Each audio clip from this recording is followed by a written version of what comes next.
Frank Supper and her mother were at the best place around. But some stupid with a flare gun burned the place to the ground. Smoke on the water, a fire in the sky. Smoke on the water.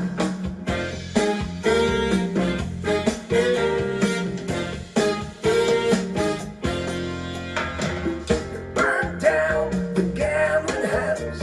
It died with an awful sound. Funky and Claude was running in and out, pulling kids out of the ground. But when it all was over, we had to find another place. Swiss time was running out. It seemed that we would lose the race. Smoke on the water, fire in the sky. Smoke on the water.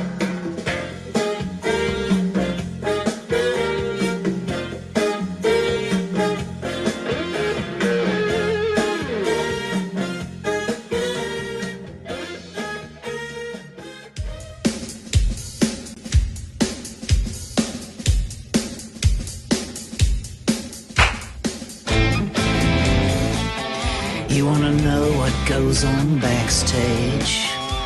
Oh, come on. Let me take you by the hand. Ow! Rudi, are you ready? Ladies and gentlemen, The way I see it, Barry, this should be a very dynamite show.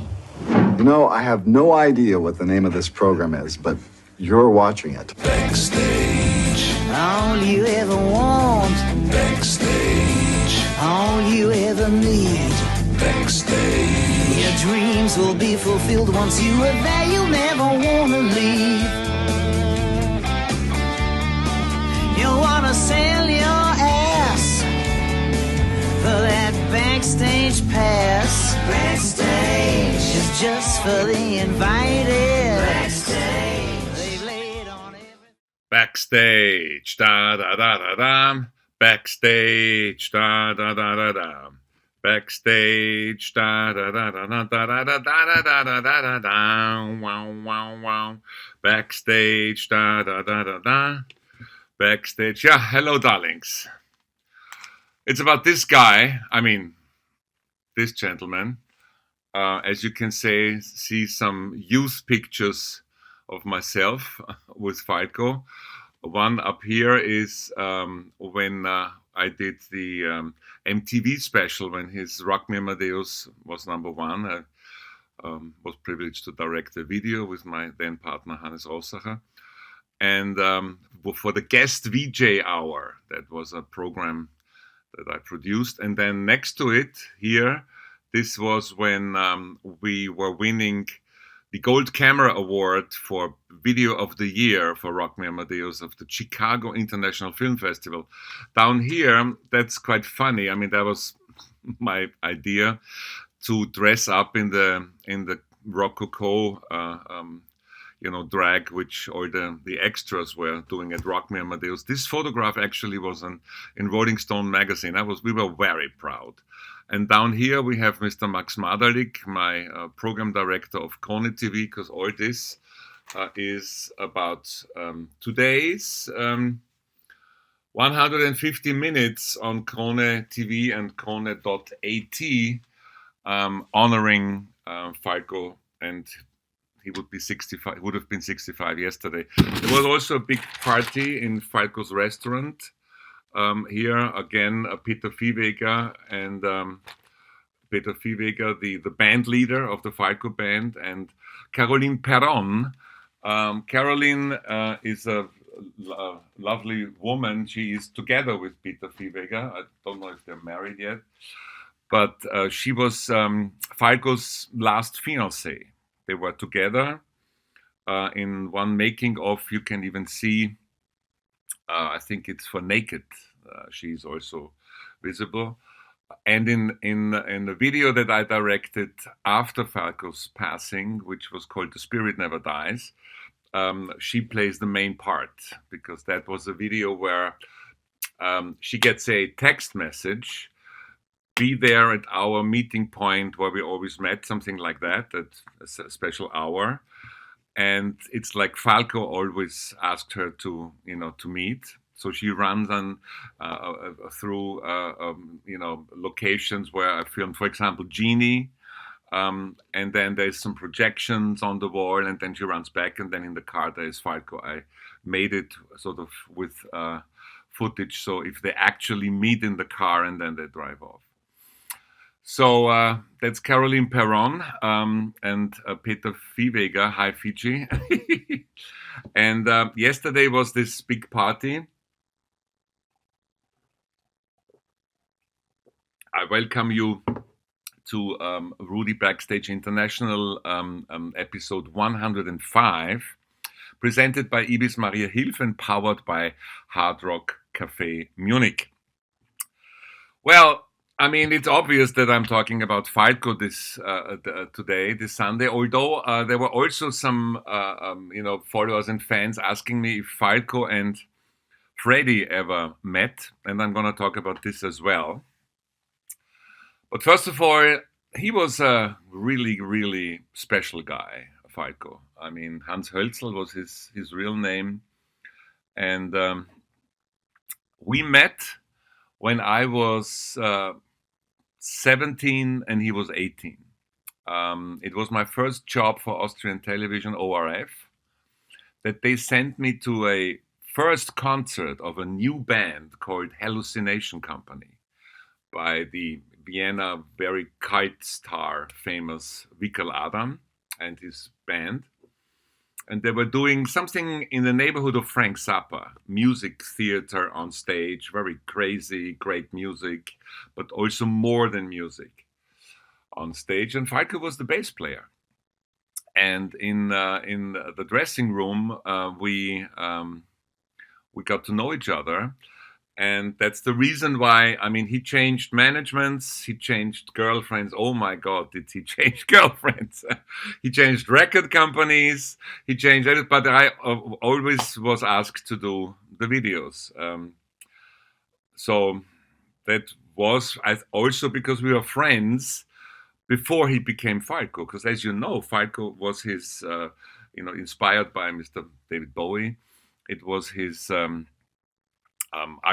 artistic name. It was his cult figure that he was creating, and with our video "Rock Me Amadeus," we sort of helped creating this guy who was a very arrogant, sort of persiflage of a rock star, and everything against what at the time was cool. It was long hair, and he was with brillantine back and what have you. But that was all made, and that the problem with him was that, he was Falco, the arrogant rock star, and then he was Hans, who was actually a very sweet guy. He was, when he was private, he was very reliable. He was a really good friend. He was very clever. He was very educated and very talented. And he had this special charisma. And I remember that, when Rock Me Amadeus was, the video was discussed, he didn't want to wear the famous wig.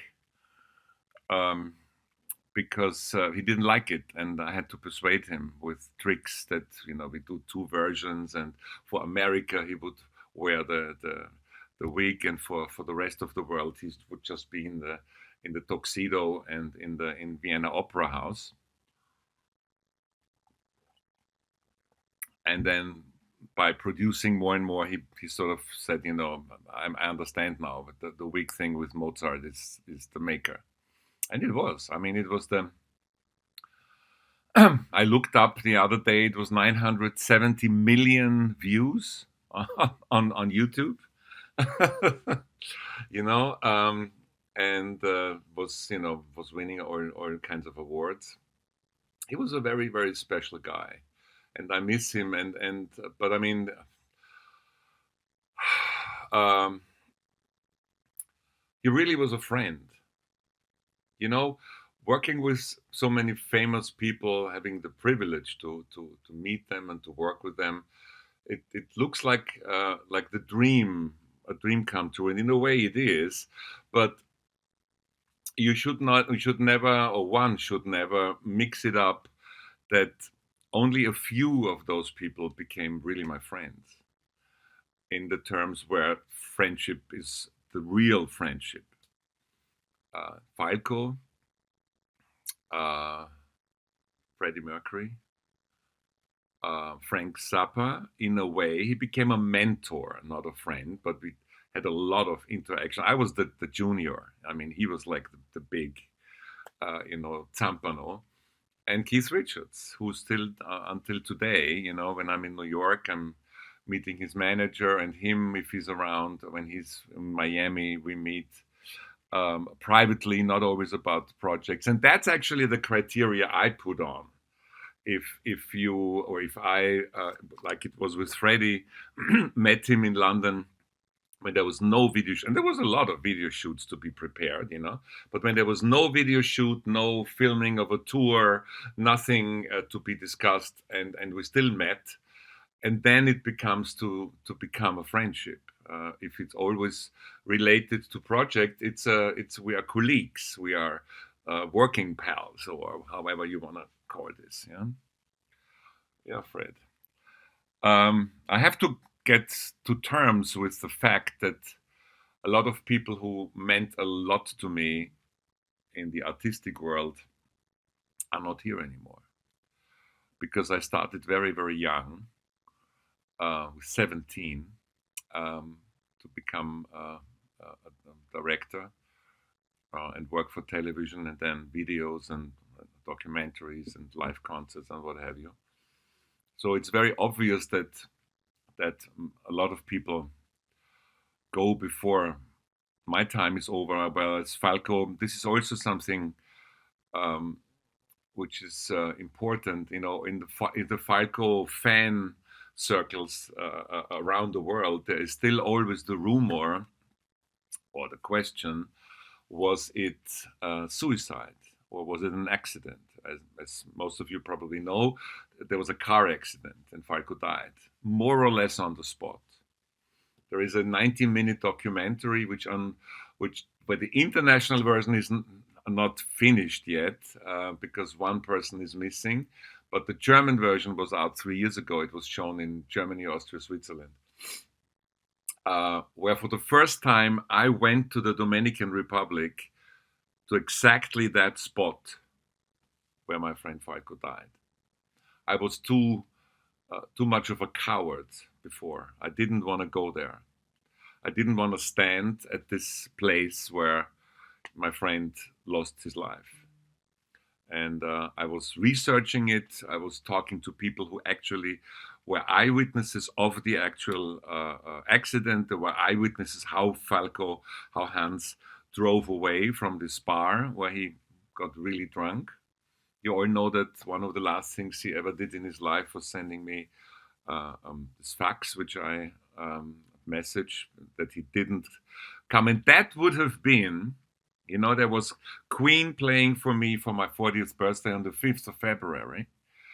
And Falco was meant to be the bass player. And because John Deacon didn't come. It was Roger and Brian and Spike Edney. And that would have been the combination. I mean, imagine Falco and Queen, or three-thirds of Queen, 3/4 of Queen, of the living members at the time, played together. I mean, could have even been possible that they play Rock Me Amadeus. And coming to Queen and Falco, I do remember showing Freddie in his house in Logan Place the Rock Me Amadeus video at the time, because I was very proud. And then it became number one in the UK, and I mean, it was a hit. It was a world hit, number one in the Billboard charts in the US. And he actually said, very talented guy. And if Freddie and Falco would have lived on longer, I'm pretty sure that I could have arranged sooner or later that they meet, because with my parties, be it in my house or later in Miami or in New York, I always tried to bring together people who were from different scenes, you know, like writers and painters and rock stars and classical musicians and all that. So sooner or later, that would have been a super cool combination. I do remember that I even talked to Jim Beach um, because I was writing a book on Falco. Uh, um, um, was called Hoch wie nie, high as ever, and I was meant to do the feature film, which then didn't turn out to happen.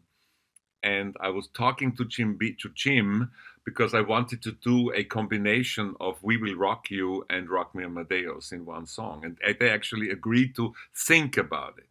It never came to the actual stage of doing it, but that would have been super cool, I think. Um, so that is Queen and Falco, and of course, on a day like this, or like yesterday, I think of all the many adventures I had with this guy. You know, um, I was directing all his videos. I mean, there's some early stuff I didn't direct, but then he took off those early videos, and I had to redo them for old songs. So in the end, there was once a DVD called Falco Everything, and all the videos on that were my work. And partly with my ex-partner, but also some of them on my own, especially the Spirit Never Dies, for example, things that happened after Falco died. And one question that is very, asked very often and obviously interesting until this day is what would Falco do if he was still alive today? And I am in the happy position, or in the privileged position, that we once talked about that in my house. We had very, very often talks in my house near Vienna, mainly about his problems with his girlfriends, because he was, at the time I was in a relationship with Eva Tauchen. She was the wonderful artist who we are still very good friends, who painted all those jackets that I sometimes still wear, and that sort of were a trademark at the time. And we were together for 17, 18 years, almost 20 years. And he was saying, I mean, how do you do that? I said, well, we love each other, and we found each other. Because he's always said after a few weeks, he has problems that he gets bored, in his relationship.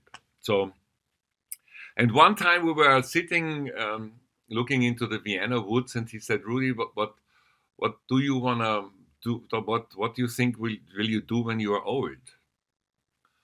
And before I could even answer, he said, oh, I know, you're going to make films. You're going to make films until you drop dead, which is probably the case. I don't intend to drop dead soon.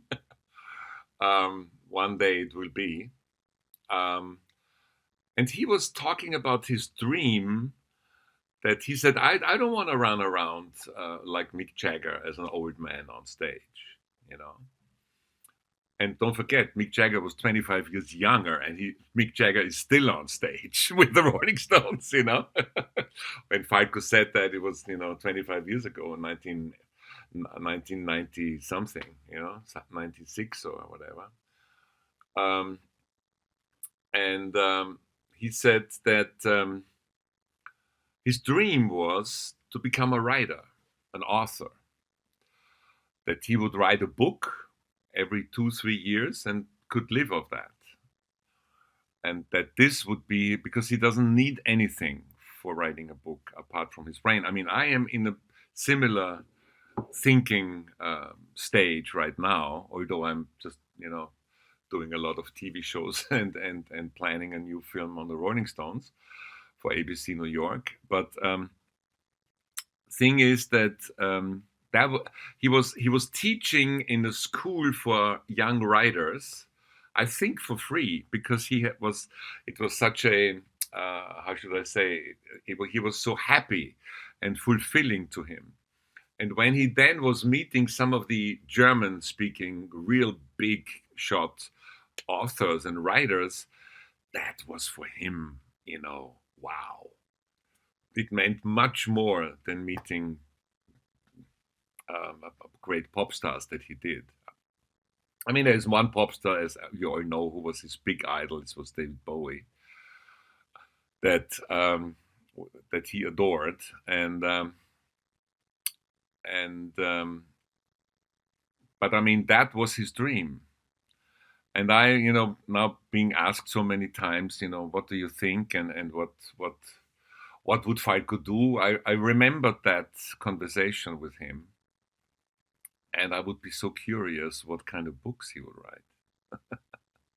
There was at one stage university professors of Germany, Austria, and Switzerland looking at his lyrics of his songs and analyzing it as poetry and art. There was even a book coming out from these university professors from all around the German-speaking countries, where they explained why they think if that would have been poems, it would be still art. It could stand alone, which is very important, I think. And Falco would have been super, super proud. It was after his passing. And one thing is important because, I mean, when Falco died, there was something like 3,000 or 4,000 people at his funeral, and I was asked to do the speech.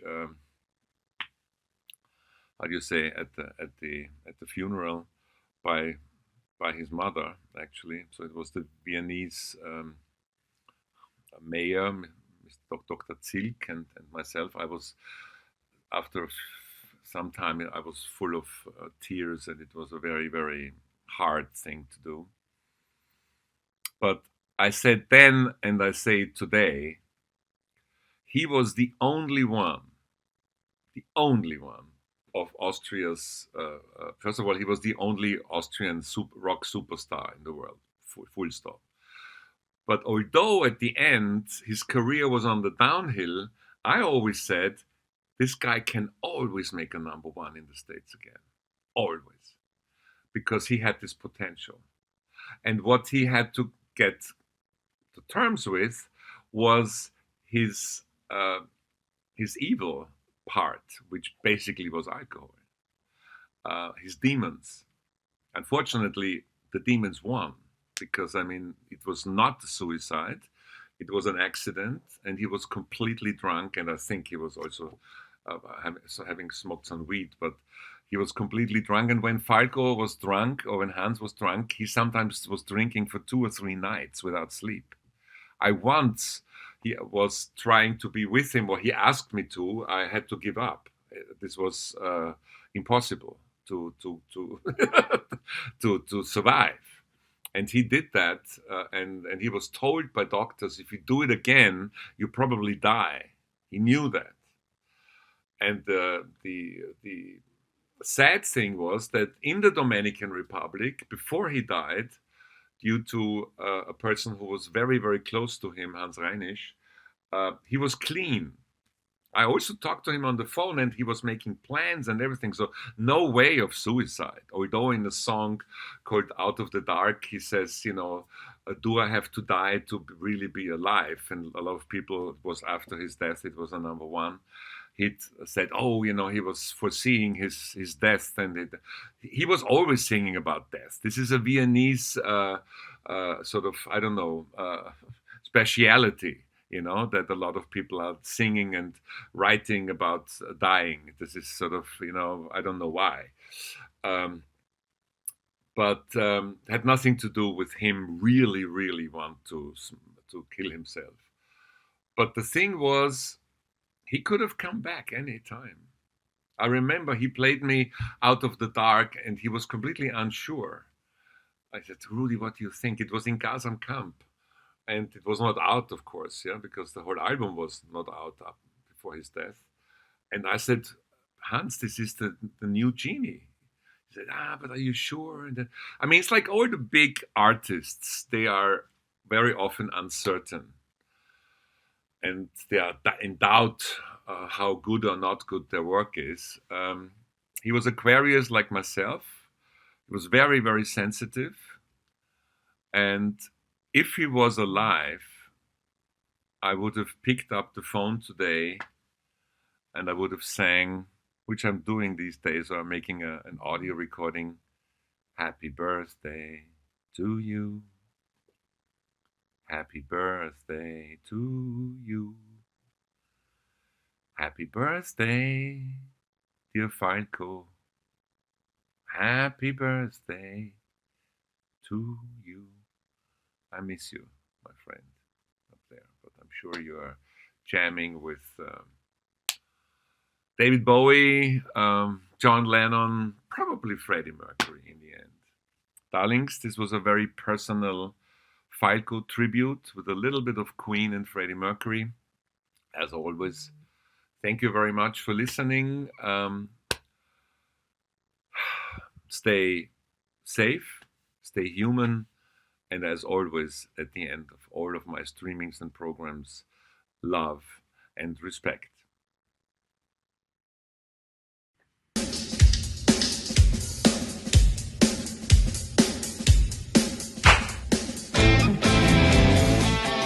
You wanna know what goes on backstage? Oh, come on. Let me take you by the hand. Ow! Rudi, are you ready? Ladies and gentlemen. The way I see it, Barry, this should be a very dynamite show. You know, I have no idea what the name of this program is, but you're watching it. Backstage. All you ever want. Backstage. All you ever need. Backstage. Your dreams will be fulfilled once you are there. You'll never want to leave.